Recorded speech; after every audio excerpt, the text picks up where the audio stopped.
శాసనసభలో అక్బరుద్దీన్ ఓవైసీ గారు అడిగినారు. Why does the government not take up the repairs and maintenance work on the barrages and all other components of the project in the last 20 months, even while going for appointment of inquiry commission? Why didn't you go for the repair? 20 months हो गए sir, 20 महीना हो गया. और फिर मैं ये भी सुना था, पानी आएगा तो और पूरे पिलर्स को बहा के लेकर चला जाएगा, नुकसान हो गया, स्टेट का पैसा. सर अब तो कितना आ गया सर वहां पे, कितना पानी आ गया सर, 10 लाख क्यूसिक का वाटर है सर वहां पे. तो ऐसा नहीं है कि बिल्कुल ही कमजोर है, जरा कुछ तो मजबूत है वो कि इतना पानी ले रहा है सर हो सकता.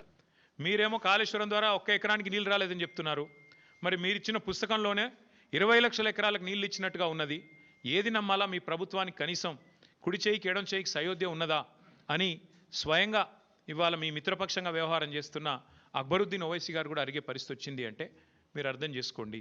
అట్లాగే అక్బరుద్దీన్ ఓవైసీ గారు అడిగినారు మొన్న, కాళేశ్వరం ఏదో కొట్టుకుపోయిందని మీరు అంటున్నారు, కానీ అక్కడ 12 లక్షల క్యూసెక్కుల వరద వచ్చినా నిక్షేపంలాగా ఉన్నది కదా బ్యారేజీ, మీరు అన్నట్టుగా ఏం లేదు, మీరు చెప్పేది తప్పు అనే మాట కూడా అక్బరుద్దీన్ ఓవైసీ గారు అడిగినారు. అట్లాగే ఆయన ఇంకొక మాట కూడా అడిగినాడు, 20 నెలలుగా ఎందుకు రిపేర్ చేస్తలేరు మీరు, ఎందుకు మీరు ఇన్ని రోజులు రిపేర్ చేయకుండా ఉన్నారు అనే ప్రశ్న కూడా వారు అడిగినారు.